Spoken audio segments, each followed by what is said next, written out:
Welcome. In this video, we're going to take a look at another graph theory algorithm called Dijkstra's algorithm. And Dijkstra's algorithm is similar to breadth first search, except that it works for graphs that have weighted vertices. So in this case, we could be dealing with physical distances. For example, these could represent cities.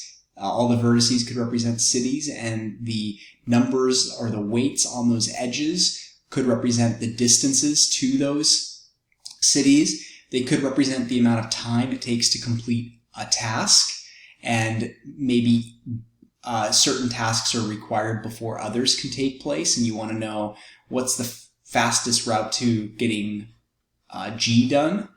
And so that could be another application. There are many other applications anywhere where you could represent edges with some sort of value. So in this algorithm, the set P that we're going to be working with is similar to breadth first search. It's going to keep track of all the vertices that we've already visited and have permanent labels on. The predecessor of vertex A is a vertex in P used to label A. So just like breadth first search, whatever distance we label on a vertex as the current shortest is going to also be referenced by the most recent vertex that we had to come from to get there. The weight of the edge on vertices U and V is denoted by the distance between U and V, and if there is no edge on U and V, we write that the current distance is infinity. So you'll see how this works in just a moment. The first step is to assign S the label 0 and let S have no predecessors. So what that means is that if we're going to start at vertex A, as the example asks for, find the shortest distance from vertex A to every other vertex in the graph. So A is the starting vertex, so it has a distance of 0. And again, we use the dash to indicate that it has no recent predecessors. We let P, this set, just contain that starting vertex, A. The next thing we do is we assign to each vertex V, not in P, perhaps the temporary label W of SV, the weight, and let V have the perhaps temporary predecessor S. So at this point, and it makes a whole lot of sense to actually create a table to keep track of this data. So what I'm going to keep track of is all the vertices that are not the starting vertex, B, C, D, E, F, and G. And along the rows of this table, I'm going to label the vertex that I'm currently at, which is A. So that's the current vertex in my set of visited vertices. Now I'm going to look at the distance from A to every other vertex. Now it only has two neighbors, A to B is clearly a distance of 5, so that produces a shortest distance that we know of so far, which is to get to B is 5 units from A. So I'll label that here. A to C that's 3 units, most recent predecessor is A. And now D, E, F, and G are not adjacent to A, and therefore we're going to give them the temporary label infinity. So we're going to label this infinity, we're going to label this infinity, we're going to label this infinity, and we're going to label this infinity. Now we don't have to really list the most recent predecessor because infinite distances are not good distances, so we'll just put infinity there. Okay, now that we have those labeled, include in P so we're going to repeat this process, include in P a vertex having the smallest labels of the vertices not in P. So of basically the row that we've created here, we're going to look at the shortest distance, which is the shortest distance recorded, which is 3, and that corresponds to the shortest distance to vertex C. So now we are going to add the vertex with the shortest label not already in P to our next visited vertex. And that's this process here. Pick the vertex with the shortest distance, put it inside of U, and then for each vertex not in P that is adjacent to this new vertex, replace the label on X with the smaller of the old label on X, and the sum of the label on U. So basically what we're going to look at now is to get from, look at all the neighbors of C, I want to look at all the vertices that are not yet inside of P. So C to A, clearly I don't want to, I'm not keeping track of A because we don't need to go back to A. So you're starting at A, that's the shortest distance from itself. The shortest distance from C to B, or the distance from C to B, would be, well, currently the shortest distance to B is 5. But to get from C to B, that would require me to sum the current label, right? Because to get to C, it took 3 units. But to get from C to B, that's an extra 4 units. And to get from A to C to B would cost me a total of 7 units, which is obviously more expensive than the 5 units that's labeled as the shortest distance. So I'm not going to replace the label on B. I'm still going to say the shortest distance to get to B is 5 units from A. C is now done. So what I'm going to do is I'm just going to draw an arrow downwards to say that basically there's no sense in considering vertex C anymore because every other path that would go there would now be more costly. So once C is inside this set, Dijkstra's algorithm says there's no sense in revisiting that vertex because you already have a shortest distance. Now C to D, I can get there. Right now the label on D is infinity, but that is obviously way more than to go from C to D, which is 5 units. But it's not just 5 units of total distance. We want to keep track of the total distance to get to D. Well, to have gotten to C in the first place, that required 3 units from A plus 5 more units to get to D. So that's going to take a total of 8 units, and the most recent predecessor is C. And the reason we keep track of the most recent is so that we can then backtrack and we can carve out the shortest path from A to every other vertex. So now we're going to replace this label here as well. So this is now 8 units from C is the shortest distance. And now C to E, I still can't get there, so that's still infinity. C to F, well, yeah, now I had the label infinity on it, but now to go from C to F, that's 6 units plus the 3 that it cost me to get to C in the first place. So 3 plus 6 is 9, and the most recent predecessor of F is C. I cannot get from, and I'll replace this label as well, and this is going to be 9 from C. Now typically you don't label the graph itself. The computer that's running this algorithm can't keep track of this physical picture too easily, but it can produce this nice table. We're just doing this component for visual sake. So I still can't get from, I can't go directly from C to G, so that's still a distance of infinity.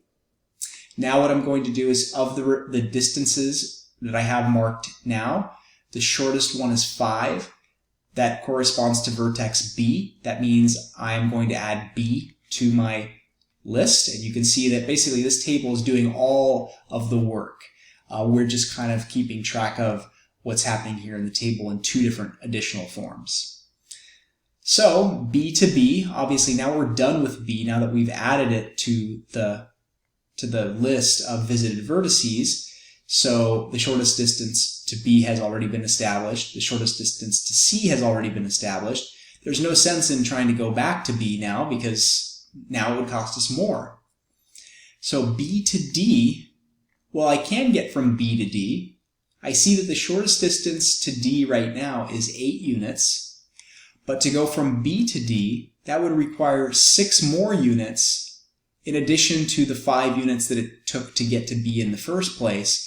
So the distance from B to D is going to be a total of 11 units. That would be the path A to B to D. And clearly that's a longer distance than A to C to D. So we're not going to replace this label on D. We're going to say that the shortest distance is still 8 units. B to E, it's now possible to do. It wasn't possible before, so it had a label of infinity. To get from B to E, that's 2 units. But to have arrived at B in the first place is 5 units. 5 plus 2 is 7. 7 is the most recent predecessor to get to E is now B. And so now we do have a shortest distance that is not infinite. And to go from B to F, we still can't do it. To get from B to G, we still can't do it. So we have to just record the most recent labels on there. Of these, the shortest distance corresponds to vertex E. And now vertex E is done. The shortest distance has been carved out. And you can see this algorithm is doing its job because 7 is the shortest distance to get to E. The only other options are A to C to B to E, which would require 9, or A to C to D to E, which would require 13. To now visit E to D, well, I can get from E to D, but the current shortest distance to get to D is 8 units. To get from E to D, that would require me 6 units, plus the 7 that it took me to get to E. That would be 13. That is not shorter than 8. Therefore, the shortest distance to get to D is still 8 units. To get from E to F, I can get there. The shortest distance to F is currently 9. To go from E to F, that would require 3 more units. To get to E, that requires 7 units. 7 plus 3 is 10, which is more than 9. Therefore, I'm just going to record 9 from C. And to get from E to G, it's now possible. It's going to require 5 units in addition to the 7 that it took to get to E in the first place. So this is going to now have a label of 12. Most recent predecessor is E. And now we can delete this. And we did not add E down here. We should have added E to correspond with this next row we created. So you get to G, shortest distance is 12 from E as the most recent predecessor. Pick the shortest distance of these, which is vertex D. So now D is done. And now I can look at the path from D to F. So now we're adding D to this set. D to F. D to F, it's possible to get there. We see that the shortest distance on F right now is 9. To go from D to F would require 6 units. 6 plus 8 is 14. That's longer than the 9 units. Therefore, we just keep 9 units as the shortest distance to F. And D to G, it's not possible. So the shortest distance to G is still currently 12. And of these two vertices, the next vertex to visit is F, because it has the shortest distance. So now vertex F is done. And now we add F to the set. F to G has a distance of, well, to get to G, the shortest distance now is 12. To go from F to G would require 4 more units in addition to the 9. 4 plus 9 is 13, which is more than 12. So 12 is still currently the shortest distance. There's only one vertex left to visit, that is G. And so now I add that to the list, and we are now done. We have found the shortest distance from A to every other vertex. So to find the shortest distance, all we have to do, so for example, if I want the shortest distance to G, which we already know is the distance to G is going to be 12 units. G's most recent predecessor is E. So I can put that as the most recent predecessor. E's most recent predecessor, the shortest distance to get to E is from B, and the shortest distance to get to B is directly from A. So G to E to B to A, working backwards, is our shortest path. And we see that if we go A, B, E, G, 5 plus 2 is 7, plus 5 is 12. To get to F, that's 9 units, most recent predecessor C, C's most recent predecessor A, so if we go A, C, F, that will give us the 9 units that we see. And that's how Dijkstra's algorithm works. This is a nice, convenient way to keep track of it, and at the end of the day, you do have the labels for all the shortest distances. So the last thing we would want to do is just list the shortest path to every vertex. So we might say, you know, if we want to list like vertex D, the shortest path to D is 8 units. We could also see that in the table. We could see that when D got added to the list, that was a total of 8 units right there. And D's most recent predecessor is C. C's most recent predecessor is A. So if we go A to C to D, that's 3 plus 5 is 8. Let's take a look at one more example. Let's find the shortest path from vertex A to every other vertex in this graph. So the first thing we're going to do is we're going to create our list of points. And first thing we do is add A to it. So A, we have B, C, D, E, F, and G. And so A to B, it is possible. We see that that's 5 units. That's better than infinity. So 5 from the current vertex. To get to C, that would be 1 from A. That's currently the shortest distance. To get to D, that's going to be 3 from A. So this is 3 from A. And there are no other neighbors, so these are going to get listed as infinities for now. Those are just temporary labels. Unless the graph is disconnected, and let's say it wasn't possible to make it to G at all, in that case, G would remain infinity. And of the current distances, the distance to C is the shortest path, so we are going to visit that vertex next. By the way, the order in which we visit vertices could be that we have to jump around. This is not a path that we're carving out here. We're just using Dijkstra's algorithm and saying, look at the next vertex that has the shortest current distance of vertices not already in P. So C is now done. So now I have to look at the distance from C to B. So I can't get from C directly to B. So that means the shortest path from A to B is still 5 from A right now. C to D, I can get there. And you can see that the current shortest distance to get to D is 3 units. From C to D, it's 2 units.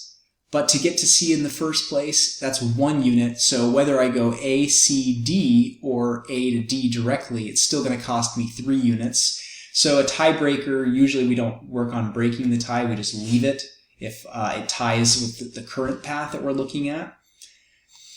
And C to E, it is now possible. I can get from C to E in 3 units, but to get to C in the first place, that costs me 1 unit. 1 plus 3 is 4, so that's shorter than infinity. Most recent predecessor is C. So I'll relabel this guy here as 4, recent predecessor C. C to G is not possible. C to F is not possible either. So those are still infinite distance. And of the shortest distances so far, we'll visit vertex D. And now D is done. And so we should be adding C and D in here as well. But we're keeping track of the points list down here. So really what you have going on down here is all the vertices that have been added to the set. So now D to B, let's see, D to B is possible. The current shortest distance to B is 5. To go from D to B, that's 4 units, plus the 3 that it cost me to get to D. That's 7 units. Clearly 5 is shorter, so 5 is still the shortest path, most recent predecessor A. To get from D to E, I can do it. The current shortest path to E is 4 units. To go from D to E, though, is going to cost me 7 units, plus the 3 units that it cost me to get to D in the first place. That's 10. That's not a shorter path than 4. Keep it. Now, D to F I can do now. D to F would require 9 units, in addition to the 3 it already cost me to get to D. So that's going to be 12 units to get to F. Most recent predecessor is D. To get from D to G, I still can't do it. That's still infinite distance. Of the shortest paths, oh, and we should label F here as well to be consistent. So this is going to be 12 from D. then we need to visit the shortest distances of these current vertices, which is E right now. So if we look at the distance from, oh, now E is done. So these vertices are all done. Now we have to look at E to B. Okay, well, E to B, it's not possible to get directly to B from E. So we keep the current shortest distance. E to F, I can't get there directly. So the shortest known distance to F is still 12 from D. And E to G is possible. That's going to cost me 4 units, plus the 4 units that it took me to get to E in the first place. So that's going to require 8 units. Most recent predecessor is E. And clearly now we have a better distance to get to G than before, which was infinity. So I'm going to also erase this label here and say that to get to G, this is 8 units. Most recent predecessor is E. Of the remaining vertices, now B is clearly the shortest. So now I'm going to go to vertex B, and B is now done. And up here, I'm going to add B to my permanent labels. So now all I have to do is look at the distance from, well, C is done, D is done, E is done. B to F, let's see, B is here. It is possible to make it to F. And look at this. To get from B to F, the current shortest distance is 12. But from B to F, it's 6 units, in addition to the 5 units it took me to get to B. Therefore, 5 plus 6 is 11, which is shorter than 12. So I'm going to replace this as being 11, most recent predecessor B. So on F, I'll say the shortest distance is 11 units from B. And to get from B to G, I can't do that. So the shortest path there is still 8 from E. Now, of the remaining vertices that haven't been added to the permanent labels, E is the shortest one. B, C, D, E, and, I'm sorry, not E, this should be G here. So G gets added to this list. There's G. G is now done. And we only have one vertex to consider, G to F. G to F is possible. The current shortest distance to F is 11. To get from G to F is 5 units, plus the 8 units to get to G, which is 13. 13 is greater than 11, therefore 11 is still the shortest distance. And 11 from B is still the shortest distance. The only remaining vertex to add to the list of permanent labels is this last vertex, which is F. And now every single vertex is done.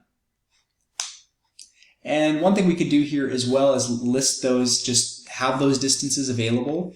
We know we can make it to B in 5 units from A.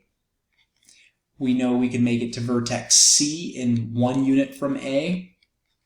We know we can make it to vertex D in 3 units from A. So a lot of these vertices have shortest paths directly from A.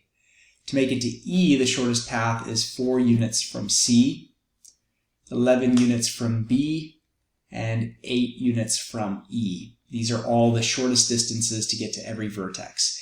Now let's say I wanted to figure out the path to get to vertex F.